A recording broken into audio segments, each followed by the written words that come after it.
Welcome, everyone, to the six-round post-fight show with me, Zane Simon, joined by Eddie Mercado, talking about this latest UFC 217 card, which, man, my heart just cannot stop racing at this point. Yeah, holy shit. Like, so much wow went on tonight. I mean, from all of the finishes, there were only two decisions, to the three titles changing hands, to the upsets, and, there was a spinning elbow knockout. Like, the whole card was just phenomenal. Like, just phenomenal. Yeah, I mean, this is one of those things, too, where, like, man, my picks sucked. I wasn't surprised by much until Namajunas and Dillashaw, but, like, I can't even be mad about that. Like, you can't be upset about, this is none of even the problems that I felt, or like none of even the sort of overshadowing thing with the Sao Paulo card where it's like, oh, it sucked to see some legends lose and all that. Like, there's just none of that. This was just so much fun up and down the line. I can't hate any moment of it. And it was awesome. And you made the right picks. You know what I mean? It's not like you made a goofy pick. Like, they were the smart picks, and they just, we got pleasantly surprised. And I say pleasantly because, who doesn't love an upset? Who doesn't love Rose Namajunas? You know what I mean? Who doesn't enjoy the Garbrandt and Dillashaw feud coming to an end after Garbrandt's released the footage of him knocking out, which the same punch happened in the fight? And who doesn't love seeing GSP come out of retirement, 4 years of hiatus to, choke Michael Bisping unconscious? Like, yeah, it should be noted, they were talking about, like, oh, GSP, he really does look better than ever. Can you believe it? No, he did not look better than ever. He did not. He had a more varied game. He had a little more power to him, but he also was slowing down seriously in that fight. And it's pretty amazing that he was able to dig down and find what he did to win. Like, he was incredibly slow, like just all around slow. His shots were so slow, but they were still good enough to get the takedown. And Bisping was doing the right thing. He was fighting it off his back, cutting him up, standing up, working his way up and all that. And then,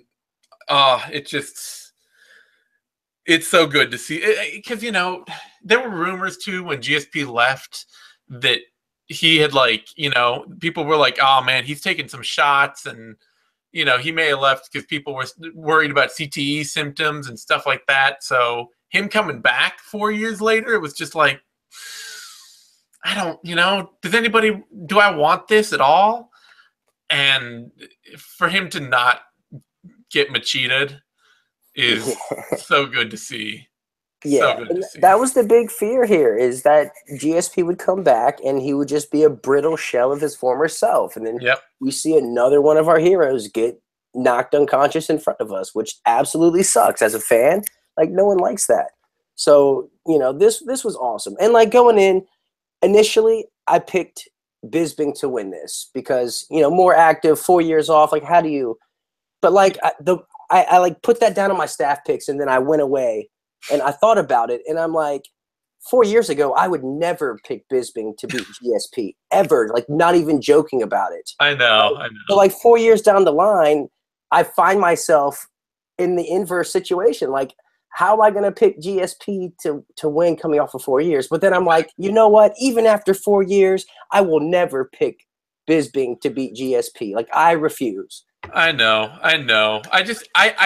My whole read on it was that GSP's cardio would start fading in the second round, and then Bisping would fight off takedowns and start to piece him up, and that would be it. And it would just be this slow Bisping victory that might even be a TKO somewhere in there, and that's how it was looking.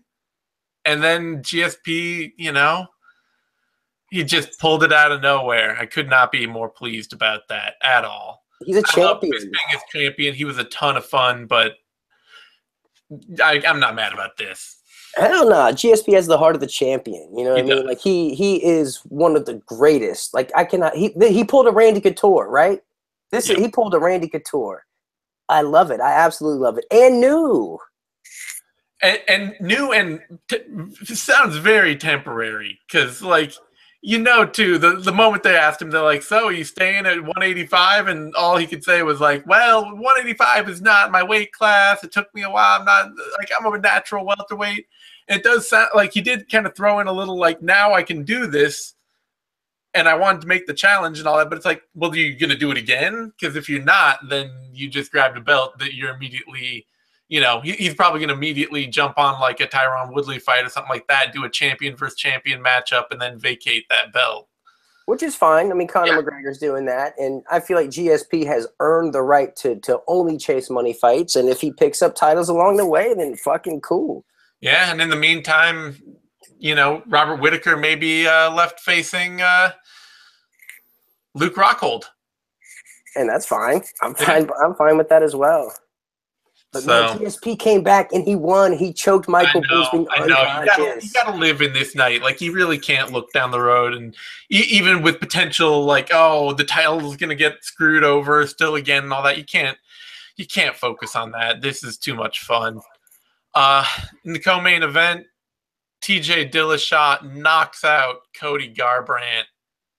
And once again, another one of those things where like I would have called, I could have seen Dillashaw putting volume on Garbrandt, outworking him, maybe even making him tired, keeping the fight scrambling, keeping a higher pace than Dominic Cruz would, and winning on points, winning on volume. I was not prepared to pick TJ Dillashaw to knock Cody Garbrandt out.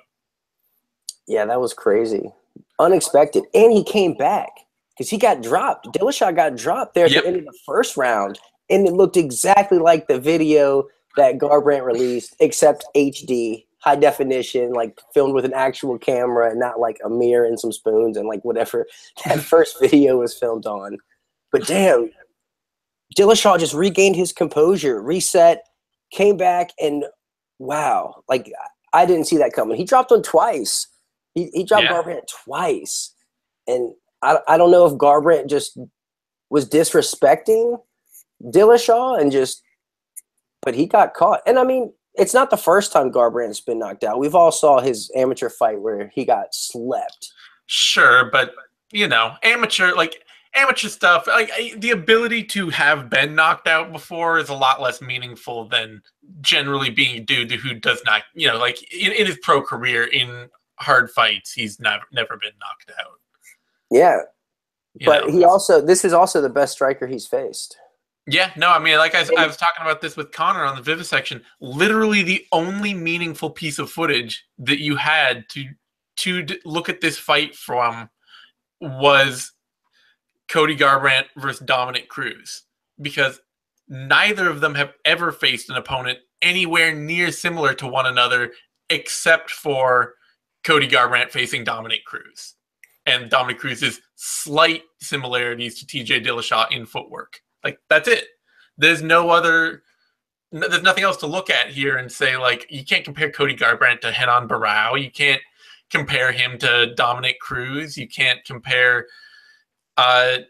you can't compare TJ Dillashaw to Thomas Almeida or anybody like that. Like, there's just no good footage for that. So it was special. It was very special.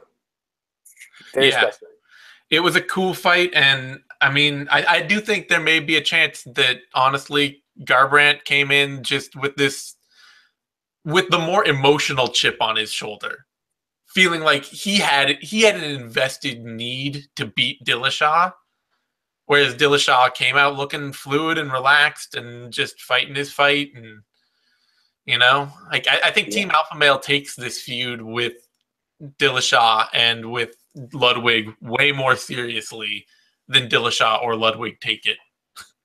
Yeah, and maybe that could just be a youth thing, at least in terms of records. Cody really hasn't had that many fights. And so, and we saw that when they had the stare down in the middle of the octagon. Cody didn't touch gloves. Yeah. And that's like the kiss of death for the champions. Like, you have to touch gloves. Like, you have to, or, usually you're gonna lose your title. Yeah. But I like that they hugged it out though afterwards. I was like, man, that's what's up, you know. I love that throughout the bullshit. Didn't know what he was doing. He didn't know where he was. He could have been hugging anybody right then. No, I mean he made it a point to walk over and, you know, congratulate Dillashaw. I mean, they, you know, for whatever it's worth, they're still family, you know. Well, you know, family can be pretty abusive too, so that metaphor doesn't fall too far. But and I love seeing Dillashaw win like that, because the thing too, I was, you know, watching that fight, and it was going really pretty much exactly the way I thought, which is that Dillashaw was being forced to pressure because he's not good fighting backwards, and pressuring was walking him right into hard counters. He got dropped. He suddenly had to change up and start fighting a kicking game from range. And credit to Ludwig for giving him the faith in that, to just tell him, like, just throw kicks. Like, don't worry about setting them up. Just keep your kicking volume out there. Keep him creative and, like, go after it. And he knocked Garbrandt down with one. And after that, you know, once he had him stunned, it was a lot easier to dip in and have faith that he could get in the pocket and land the better shots. Yeah, Ludwig's a genius. I mean, himself as a fighter was phenomenal, but what he did with TJ Dillashaw is really incredible. Yeah, he really took Dillashaw's game to the next level. And I mean, good on TJ. Like, I'm glad to see him win the belt again. I feel like it's well deserved. And so, of course, the other question here is losing the title for Garbrandt right on the back of Team Alpha Male announcing another coaching change. Do you think this feels like a kind of a big structure shift for Alpha Male? I mean, they've got a lot of bouncing back to do in general now. I feel like they've done this before, though. This is like part 2 of that, or like the redo. So I don't know. There could be some turmoil at Team Alpha Male. They have been in a constant coaching churn since they gave Ludwig the push when he said he was thinking about leaving. Yeah, I mean, Cody didn't successfully defend the title. Yep. It'll be interesting to see what happens next there. Like I say, I think they've taken a lot of this a lot more seriously and a lot more emotional investment than Dillashaw has on his side. And another thing, you know, what's going to happen with the title? Like, he just Dillashaw won the bantamweight belt, but he's calling out Mighty Mouse. He's talking about dropping the one. I love that fight. I don't even care. Like, no, I'm down. I'm super down. I just hope it happens. Like, now it's like even more legit. At first it was like TJ Dillashaw, but now it's like bantamweight champion TJ Dillashaw. Okay, now that's intriguing. Yeah, TJ versus Demetrius Johnson. I like it too because, like, I don't know, the vibe of Cody Garbrandt versus Demetrius Johnson. Garbrandt with as much power as he has, it just felt like a little weird. I know Dillashaw obviously just got this knockout. I shouldn't be talking about that all the way, but Dillashaw feels like a much more interesting back and forth, like, technical battle for every round, where it's going to be all just footwork and technique rather than DJ trying not to get cracked. Yeah, that's a much more dynamic fight. Yeah.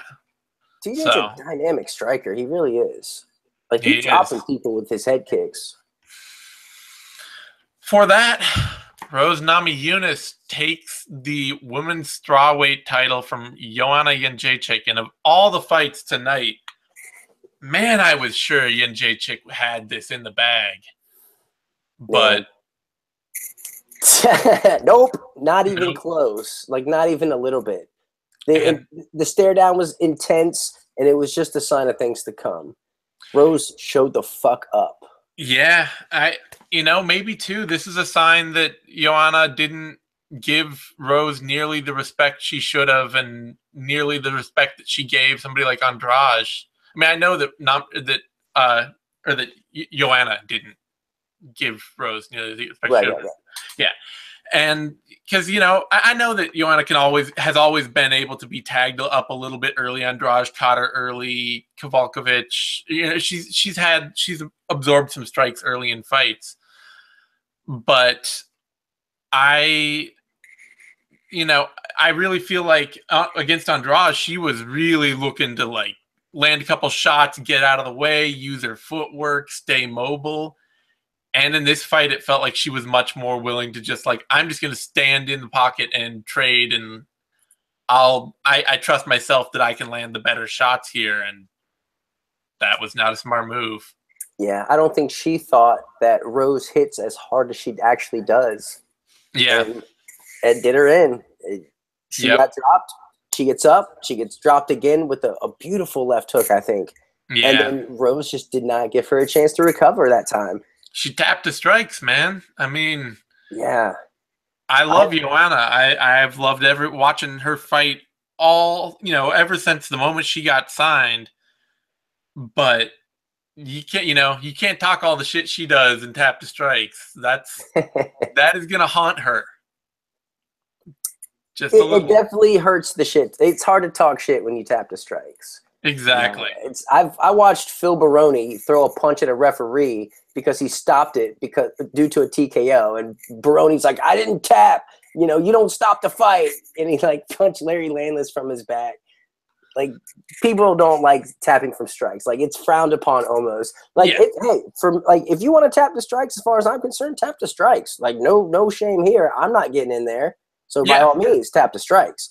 But amongst fighters, it's not seen in a positive way. Yeah, well, and I mean, I gotta agree. You're right. You mea culpa. It shouldn't be like I shouldn't be enforcing the bro code here, but it is, of like all the ways to lose, it is the least dignified. It's definitely one of the least dignified. Yeah. But only because she talks so much shit and is so disrespectful. Yeah. Like, when it gets to that, then you tap the strikes. Then you deserve to be turned into a meme. Like, you deserve to be a meme after that. Yeah, you gotta be out there to go out on your shield if you're just gonna tell people that you're the boogeyman and that you're gonna steal their soul. Like, and that they're mentally weak. Like, exactly. You're walking that line right there. But how about Rose? Oh my goodness. So like, I was secretly rooting for Rose, but my head is like, yup, Joanna champion, she got this, blah, blah, blah, blah, blah. But like, my heart was like, I would love to see Rose do this. I love Trevor Whitman. I love Rose Namajunas. She wins the title. She gets on the mic and she's a sweetheart. She's a darling. She says the best things. So like, after every one of my interviews, the last thing I say is go be a good person. Yeah. And here is Rose Namajunas telling the world to go be a good person. Like, good on her. Like, good on her.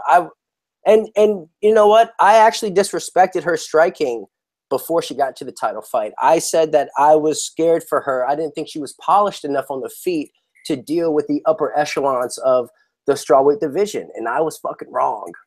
I was wrong. She came out and she knocked out Joanna. Yeah. Well, the thing is, at range, when it's down to throwing one shot, she's got great form and great power. Like, she was beating Karolina Kowalkiewicz in their fight when they were trading shot for shot from the outside.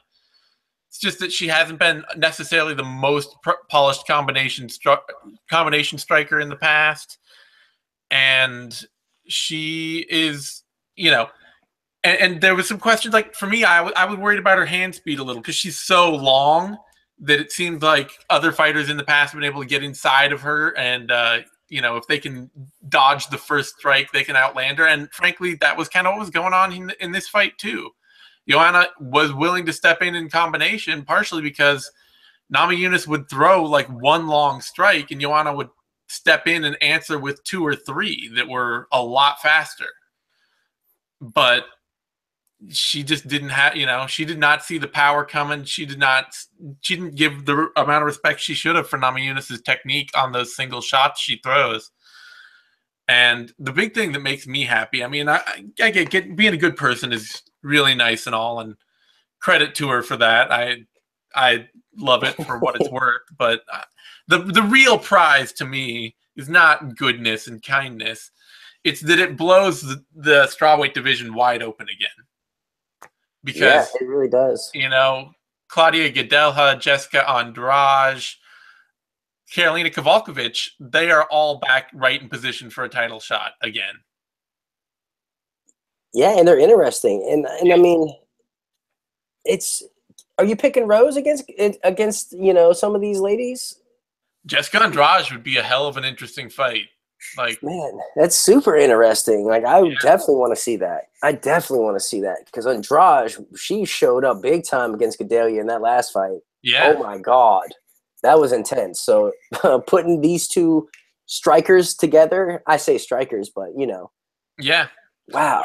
And part of that too then is does the UFC make Nami Yunus versus Andrade before they make Nami Yunus versus Jędrzejczyk too? You know what? In my honest opinion, JJ has been champion. She defended the belt enough times to get an instant rematch. I'm perfectly okay with that. If Joanna wants to take off some time, I'm perfectly okay with that.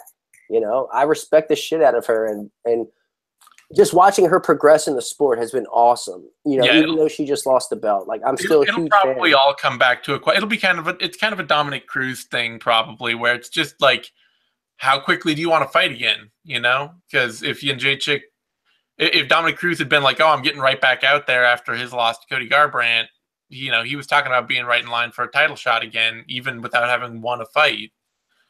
And Jędrzejczyk, if she wants to get an instant rematch as quickly as possible, they probably give it to her. If she wants to wait, then Andrade is right there and ready for that title shot, you know? And I mean, there's a possibility that JJ goes up to 125 and just says, I'm done with strawweight. Pass the torch. I'm on to more exciting things. We can squash that terrible Paige Van Zandt title shot news and just you know what? In fact, just scrap Tough 26 as a title shot thing altogether. Give him a trophy, give him a Harley, give him some money, whatever, and just get Shevchenko and Jędrzejczyk at 125 in for Poland. the strap. In Poland, yeah. Exactly. Like, we don't need that. We don't need this tough crowns a champion thing when you have the potential to book Jędrzejczyk Shevchenko right now. Oh man. But yeah, so much potential now. It unstagnates the strawweight and a little bit of the flyweight that doesn't exist yet division. Yep. Before that, welterweight bout, Stephen Thompson, Jorge Masvidal. Hey, at least I nailed this one down the line. Thompson just, you know, able to frustrate Masvidal all fight, pot-shotting, and unfortunately for Masvidal, when he gets frustrated, he has to start like walking in and charging in, trying to do something dynamic, which led to him getting picked off on counters. And good fight for Thompson. Yeah, it was. I was expecting a split decision for Thompson, but no, Thompson did excellent. He really commanded the cage. You know, right off the bat, he took the center. And he did an excellent job of keeping Masvidal right where he wanted him and forcing Masvidal, if he wanted to land anything, to have to really get inside. And, you know, Thompson just wasn't there for those punches. So Masvidal really struggled to connect on anything. He did get his leg kicks going, but, you know, Wonder Boy dropped Masvidal there in the second, and, you know, Masvidal recovered right away, but you know, he got up to his feet just to, you know, get out slicked by Thompson. And that was pretty much the moral of the whole fight. Yeah, and I like that fight just because it's a good reminder of why Thompson is a top welterweight. Like, those boring Woodley fights aside, and, you know, there's a reason that he can just, like, totally shut down guys like Jorge Masvidal and Rory McDonald. You know, there's a skill set here that is incredibly difficult to deal with, and I didn't hate this. Like, it was a fun fight to watch. It was a technical fight to watch. It may have been frustrating for everybody who wanted to see Masvidal go out and crush Thompson, but I like watching Thompson work in these kind of fights where he doesn't have somebody who's so dynamic in the ways that Woodley is, that they can close all that distance quickly, and he just has to be incredibly gun shy all the time. When he doesn't have that, he's a much more fun, creative striker to watch. And that's, you know what? It looked like he was having fun out there. Yeah. Like, he didn't look out of sorts at all. And Masvidal was the hesitant one. He was the one out of rhythm all the time. And, you know, granted, and credit to Masvidal, he did come out with urgency there in the third and started moving forward, but it was like he would land these nice leg kicks, and he started to land his left hook, but then Thompson would just leap in with this 3-piece combo and score, and then get right out of the way, so Masvidal couldn't return fire. And Masvidal I think if they fought 100 times, I don't think Masvidal would win 2 of them. Like I don't know. Masvidal has me worried.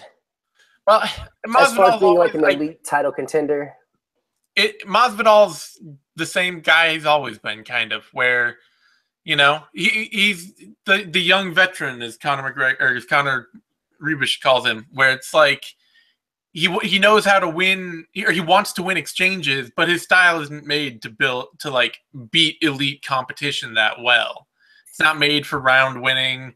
It's a style that's all about like, oh, did I land a good shot that round? Did I feel like I got the better of that exchange? And when it really comes down to like, oh, you've got to go out and you've got to push a pace and you've got to do what he did to Donald Cerrone, like he's not been able to do that consistently over his career. Yeah, consistency has been an issue. And that's why he's always in these close-ass fights. Yeah. So I mean, I feel like Thompson just kind of drew a line in the sand, and it's like, this is elite, that is not elite. Like that's just the way the cookie crumbles. So and I mean, in terms of title fights. How far off are you from wanting to see Stephen Thompson versus Darren Till?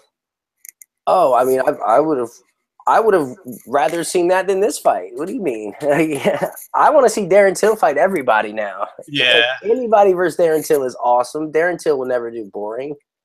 But I don't want to see Woodley and Thompson go again. No. I would much rather see Colby Covington get the title from Woodley and then Thompson fight Covington, because that would be awesome. And then he would go, oh, you blocked my boy from the title again, talking about Masvidal. And then, maybe he'll start talking shit about South Carolina. And there you go. Who knows what'll come out of that. But good win for Thompson, though. Solid win. Technical win. Good win for him. Makes him another guy to beat for veterans at the top of top of 170, or for up and comers, like somebody else that, like I say, I'd love to see Darren Till in that fight. Get somebody who's just as big and rangy as Thompson, and who's more of a pressure fighter.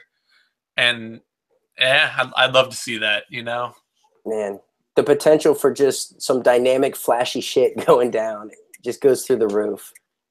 That could that could probably headline a card. Yeah, these days it could, especially a fight night card. But something overseas. Yep. Before that, opening up the night, Paolo Costa, Johny Hendricks. Man, poor Johny. I feel bad for Hendricks because he looked as good as he's looked in a while. Like he looked in shape. He looked ready. I realize in shape is relative, but he didn't. He had a shape to him. Yes, there was a shape to him. He didn't look like he was gassing out there. He didn't look like he didn't have his speed or timing or any of that. He's just got a welterweight striking game, and he's fighting at middleweight. And he has a welterweight's body. Yeah, he's fighting at middleweight. So I mean, he's fighting a dude like he's fighting Ubereem Belfort, basically. Uberlandia Reem. Uberlandia Reem. Yeah, exactly. Like this dude, Borrachino. I guess he doesn't go by Borrachino anymore. Is he Americanized it, so he's Paulo the Eraser Costa, because Borrachino is just Little Eraser. Borrachino sounds way better. I know. That's way more fun. But Jesus, this dude's a freak. And I mean that with all due respect. This dude is an absolute. He looks like he was made in a lab somewhere. Like, as USADA knocking on his door, real question. Like, what the hell? This dude's a monster. Yeah. Like, I'm absolutely terrified of this guy. Are you kidding me? Like, seeing him against Johny Hendricks, I'm like, whoa, what in the fuck? Like, he just came out attacking the body. Wow. Like, It's insane to me to see, because I've been following him since, like, 2014, 2015, back when he was rising through the Brazilian scene and he got on a tough Brazil season.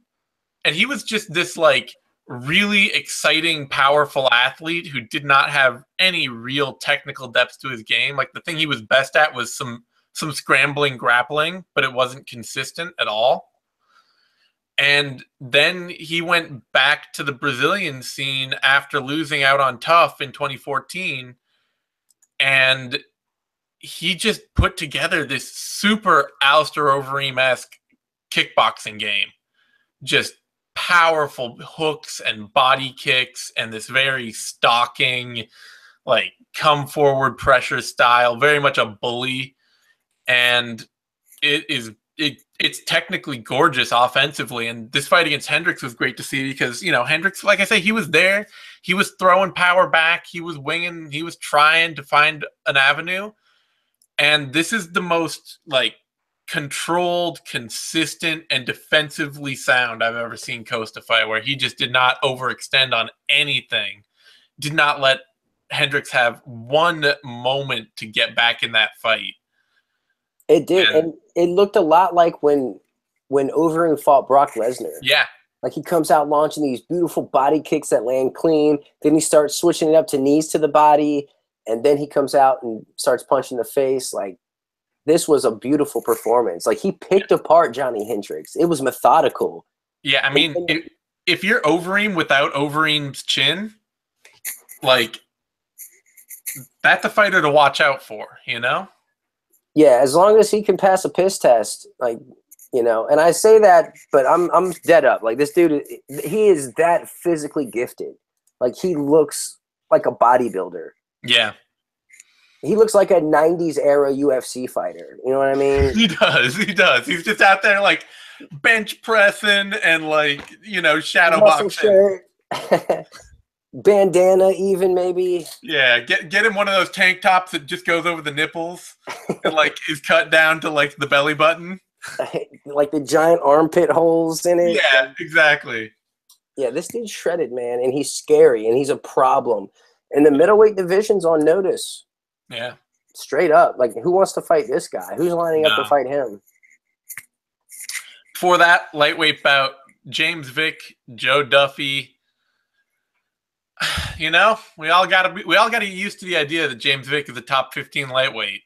Yeah, I mean, I believe so. I've been picking him for a minute here. He's so big that he just gives people problems. Like, he can have all these holes, you know, all day long, but his height and his physical gifts really compensate and overcome that. And I think his long jab was what kept Duffy off rhythm all fight. It was that in part. It was another thing I think Phil mentioned, Mackenzie on Twitter watching the fight, was Vick's adjustment to stepping off of Duffy when Duffy was throwing the counter hook to Vick's jab, and Vick started stepping off of that and throwing his own counter to Duffy's counter. And once he did that, Duffy just felt like he had no way to get around the jab at all. And there was that, and then the fact, the big things I worried about when I picked Duffy, and I thought, I wonder if I'm really just underrating this totally, was the idea that Vick's size and his clinch power could also just shut down Duffy every time Duffy gets into the pocket, because Duffy's boxing is really at its best when he can stand in the pocket with people and slide around, find angles, land hard shots to the body and head. And if Vick was able to tie him up in when he stepped in, then he could make Duffy fight a range game with him where he's going to be the longer guy. And he did it. I mean, he was able to clinch up with Duffy repeatedly and push Duffy out, land hard knees, and discourage Duffy from stepping in. And he was landing really hard leg kicks that were also inhibiting the movement of Duffy. Yep. And that could also have maybe prevented Duffy from getting on the inside effectively. But huge win for Vick here, man. Huge win. Yeah, all credit to Vick. He found somebody who looked like they could have replicated what Beneil Dariush did to him and shut him down. Had the right plan to shut him down completely. And then part of that could be that, you know, that's the tallest dude that Duffy's ever fought. Like, he's never had to get inside of a jab. Yeah. You know, so this is maybe just a learning experience for him. But you know what? I would. Maybe this is time for the Dariush rematch. Yeah. It might be time for that. Although, yeah, I mean, yeah, especially with Dariush coming off that draw over Evan Dunham. Did they draw? Yep. Oh, wow. Okay. Are they running that back, do you know? I do not think they're running that back, no. Well, yeah, that could be. Because Vic needs to get more footholds in the top 15 these days, and Dariush might be a guy to do it because Dariush should probably be pretty confident he could win that fight again. Yeah, he would probably take that fight again. But that's the thing about Vic. And I interviewed him before this, and he said this himself, that it's high risk, low reward fighting James Vick. He's not ranked. He's not really going to boost your career by beating him unless you're ranked lower than him. So why would anyone in their right mind take a fight with someone so dangerous, so big for the division? Like, it just doesn't make sense. Yep. But hopefully they book him. Hopefully, he stops getting denied because he's sleeping people. He just knocked out Joseph Duffy in the first round. Yeah. No, it's a big win, and at some point the UFC is going to have to figure out a way to get him in, get him booked into bigger fights because he's earning it. I don't like his team associations at all, and it's hard to root for him, but he's earning a seat at the table in the top 15 of the lightweight division. It's hard to deny him, and he's making the weight. So before that, Mark Godbeer, Walt Harris. Harris gets DQ'd for an illegal head kick. And, I think that there's too much being made of this idea that Harris could not have been on complete autopilot in there. That's Harris's fault if he's on autopilot that heavily. Mm-hmm. But if you watch the replays of where he's looking, how he's focused, what he's doing as the ref is trying to stop the fight, he is very clearly only cued in on Mark Godbeer. Like, he does not look like he's noticing or thinking about anything else at all.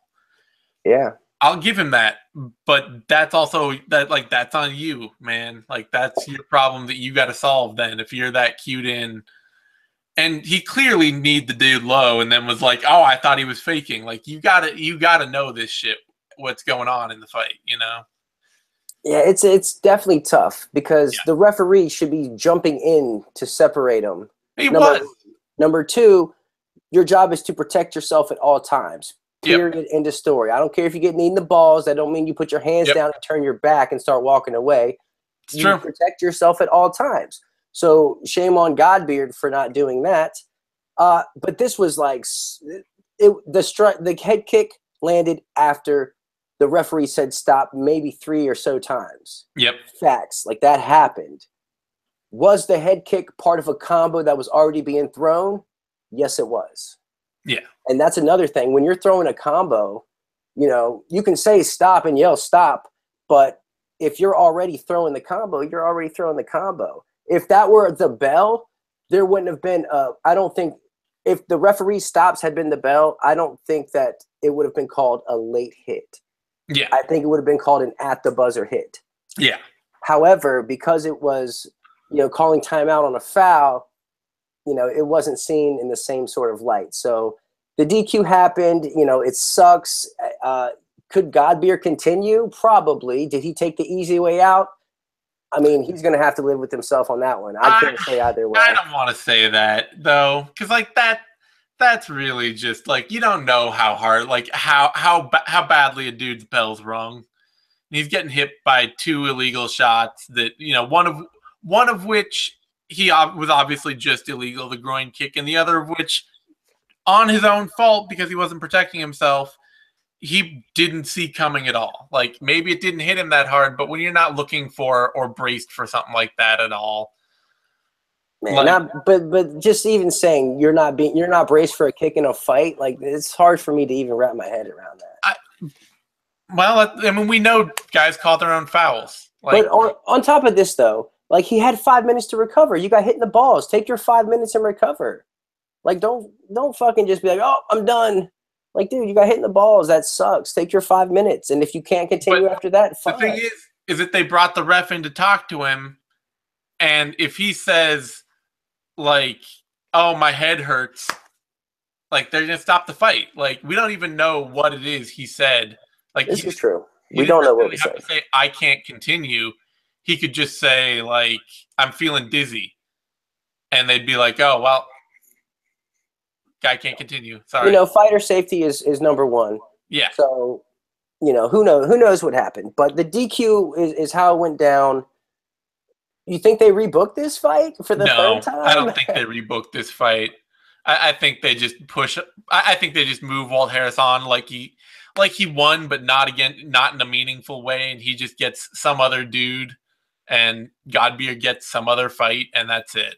I don't think they run this back. Yeah, it's a tough loss for Harris. You know, does it count as a legitimate loss? I mean, yeah, you know, it's a DQ. You got DQ'd. You kicked a man in the face after you were told to stop. Yeah, so he can't control himself. That's on him. You know, it's you know, it is what it is. Yep. For that light heavyweight bout, Ovince St. Preux, Corey Anderson. Holy fucking shit! This was a great fight. It was. The one fight I expected to be an absolute dud. The one fight I gave no fucks about turned out to be highly entertaining. I was invested the whole time, and it had a sweet, sweet finish. Yeah, fucking OSP. He's another one of these dudes that just, like, watching him pisses me off so much. There's no plan or structure to what he's doing out there at all. Literally losing every minute of that fight that he was not nearly knocking Corey Anderson out. Like, there's just... It's like, how are you an elite MMA fight? Like, how are you in the UFC, in the top of the UFC's, you know, light heavyweight division? Like, how is this possible? But, like, he's so gifted and so down to fight that it works for him. He was well on his way to losing to Corey Anderson. I picked Anderson here. It's just like Anderson actually tries to win rounds. OSP just sort of floats around and lands funky, powerful shit. And maybe it works. And when it doesn't, he loses. Yeah. And Anderson was well on his way to winning in round 3. And then he just got caught flush with a head kick that turned his lights out. And I mean, that's the other thing that's unfortunate for Anderson. You cannot be a light heavyweight that lacks durability. Like, you just can't. Yeah, that's his third knockout loss. Yeah. Like, at some point, you know, there was a point when he had the Volante one, like, he absorbed a shit ton of damage in that fight. He was just walking through all sorts of stuff, and I was like, you know, I can get it. The Jimmy Manuwa one... It's like, well, Manuwa is a big puncher. OSP is a big puncher too, but at some point, there are a bunch of these dudes, you know? Like, yeah, everyone's got power at 205, just about. Yeah. When your lights are getting totally shut off several times at light heavyweight, like, you have seriously capped your ability to move into the divisional elite. Yeah, it's sad because he was doing so well. Like, he was doing so well, and then he just wasn't. Yep. And I think he got wobbled with the same head kick earlier. It might have been like the second round or something like that. Yep. Same exact kick. Like, it was foreshadowing. Like, the first one was for timing. The second one is gonna put the lights out. Yep. And he's just a little bit wooden in his stand-up. You know, he was throwing more. He was getting more comfortable when that kick landed. I thought it was like, oh, you know, Anderson's pushing behind strikes now because OSP doesn't counter that well. And it looks like he's got his rhythm going. He's really in his groove, and but he's still, like, he's a little stiff. He he gets both his arms out there sometimes, and he has some habits that just haven't gone away, and then he's just doesn't have an elite light heavyweight chin, and at some point, like, you can't fix that. Yeah, that's the one thing you cannot. It sucks. It sucks for him, and it sucks because that's back-to-back knockout losses for Anderson. Yep. Which is brutal. But it's 3 straight finishes for OSP. Are you kidding me? Yeah, OSP right back legit in title contention talk. he will be fighting Ozdemir in a rematch in no time. Yep. So OSP is such a finisher. He's just an athletic finisher. Yeah. He's so explosive. It's really hard to deal with. If only he weren't such a technical mess, then I would really have a better feel on his Honestly, whole he probably wouldn't be as good. Yeah. Because he wouldn't catch those funky angles. Like, his strikes come from the weirdest angles. I mean, the kick didn't, but his punches, like what he knocked Shogun out with, like it's really hard to deal with. It's so unorthodox. And when you're used to 1, 2, 3s coming at you, and then all of a sudden this unnumbered punches is like hurtling your way by this super athletic dude, you're not going to see it coming. When a 6'3", 220-pound dude is just like jumping with a left hand behind it at you, that's like thrown from his hip, and you're just like, I had no idea what was coming at me at this point, Yeah, and honestly, I'm glad that fight finished, because people might not like this, but I had OSP winning the first 2 rounds. Even though he was getting the shit kicked out of him, he still landed more damage in round 1, because he dropped Anderson there at the end, and he landed that hit kick and wobbled Anderson in round 2. So if it were me, I would have much rather been OSP in those first 2 rounds, and definitely OSP in the 3rd round. So, I mean, who knows what that scorecard would have looked like. Yeah, I would bet that Anderson was – I thought I scored it 1-1 in the first 2 rounds, and then had Anderson on his way to pretty clearly winning the 3rd before that head kick landed. But that is what it is.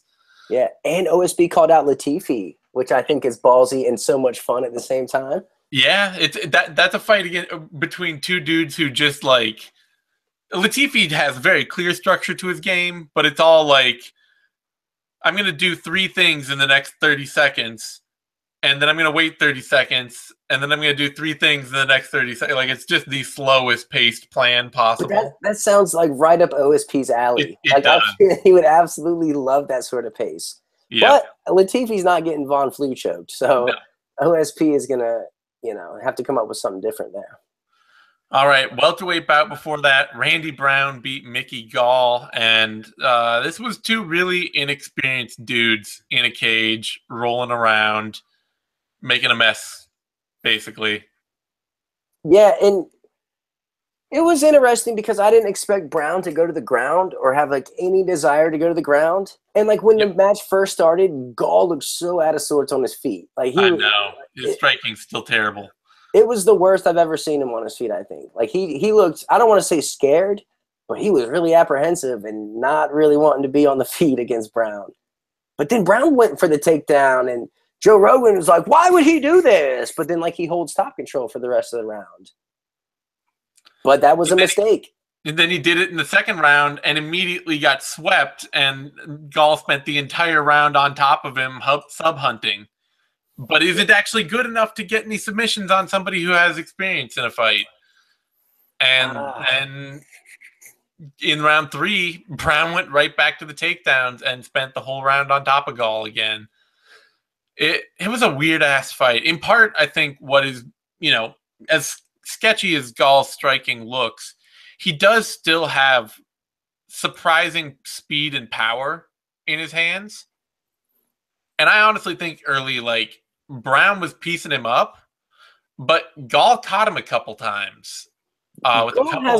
He's really down to throw a 1-2. Exactly. Like, he throws everything into it. And you have to account for it.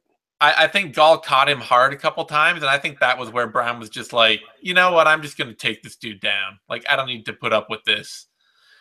And because then after that, Brown made a point of like, I am going to out-wrestle this guy and out-grapple him, which it ended up looking like a fight where the only way anybody was making any headway at all was because of the complete inexperience and mistakes of the other guy.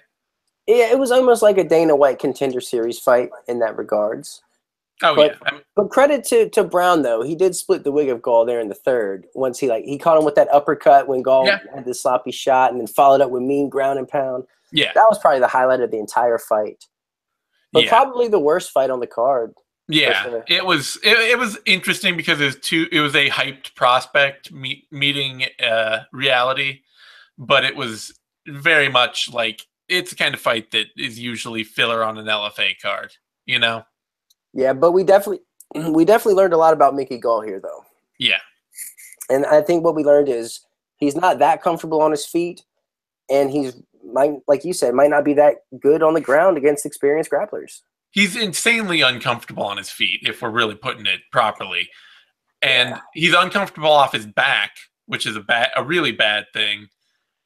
And he's still a very good, very positionally dominant top grappler, but not necessarily the tightest sub hunter in this fight, at least, which, and he really wasn't doing any sort of real damage with his top strikes. Like, his ground strikes were really like shortchanged, and you could tell that he was too worried about giving up the position to really get any kind of separation or enough space to actually do damage. Yeah. So for Gall, I mean, he looked very much like a young kid who's had, 4 pro fights now?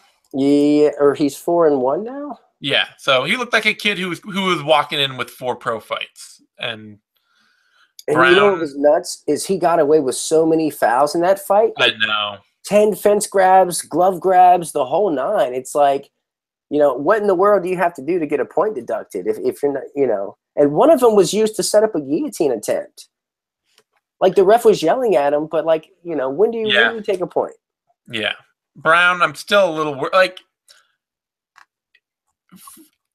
he still looks like a prospect. He's still an interesting fighter, but I do also worry that he's at this really tiny camp, and it just kind of seems like he's he didn't look way better than he has before.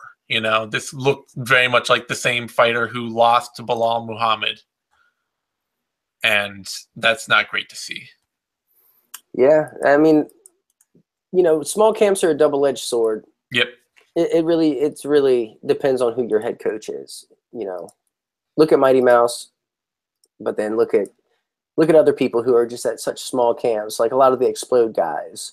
They just never really get out and get all the areas that they really need. And that's why I'm not mad at Dillashaw for leaving Team Alpha Male in search of, more knowledge. Why would anybody ever be mad at I've never understood why fans would ever be mad at Dillashaw for leaving Team Alpha Male. Because fans can be dick riders, and they hear Faber say, "Oh, he's a traitor," and then, it's a tribal mentality. Why would you ever be mad at a fighter leaving a fight camp if you're not a part of that fight camp? It makes no sense. Tribalism, man. Tribalism is real.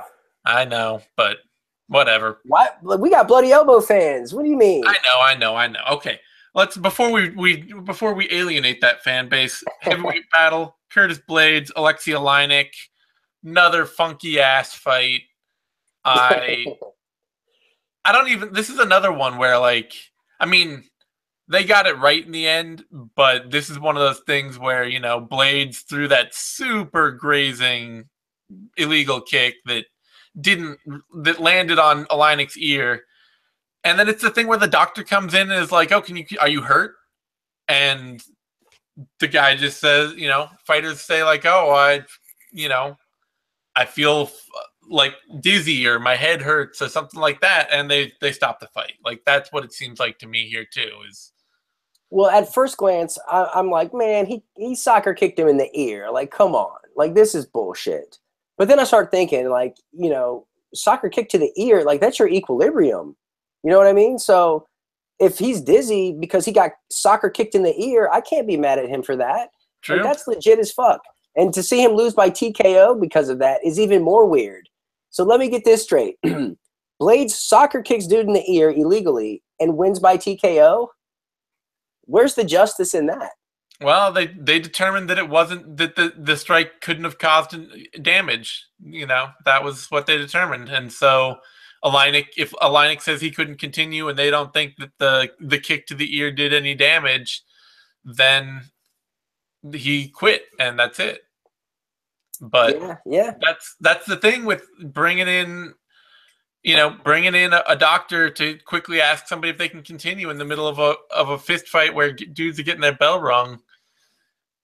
Fighters say stuff. If it's about fighter safety, then fine. Yeah. Let's keep it a sport.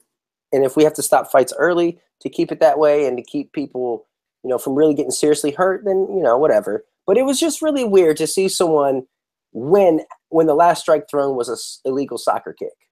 It is weird to see like Godbeer getting the DQ win and Blades getting the TKO win. It really makes no sense. Like, if you're a casual fan watching this, I apologize for just the lack of continuity here. But I promise it's on the up and up. I swear to you. There was instant replay at play here. Yeah. Blades, though, he gets the win he needed to win. He needed to keep his momentum going. He looked as good as I would expect for a still fairly inexperienced heavyweight going against a guy who's actually as difficult to deal with as Oleinik is. Like, Oleinik is an old man with shot knees and a funky ground game that seems like it shouldn't work, but he's also a dude who's just willing to sit down on power hooks and wing them at you until he hurts you. And Blades looks light on his feet and threw some nice shots in there, but his striking arsenal is still just not deep. It's not deep, but it definitely was effective. Yeah. And what surprised me that was Blades going for the takedowns. And like him being smart enough to be like, okay, I got the takedown. Well, let me just get back to my feet and either set up my hands or get another takedown, because I don't want to grapple with this guy. I was glad to see him return to the power doubles, because those did not show up at all in his Omalanchik fight, and I was kind of worrying that his time spent focused on his striking was disassociating his hands from his takedown game.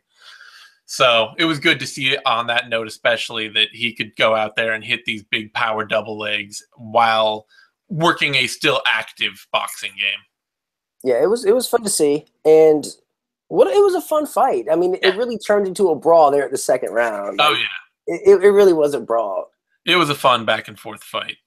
For that, opening the card, Ricardo Ramos, Ayman Zahabi, and woo! Yeah, this was pretty. Man, so I picked Ramos going in here, and I picked him because I really didn't like Zahabi's defensive instincts, and I thought that Ramos could take advantage of him when his offense got opened up.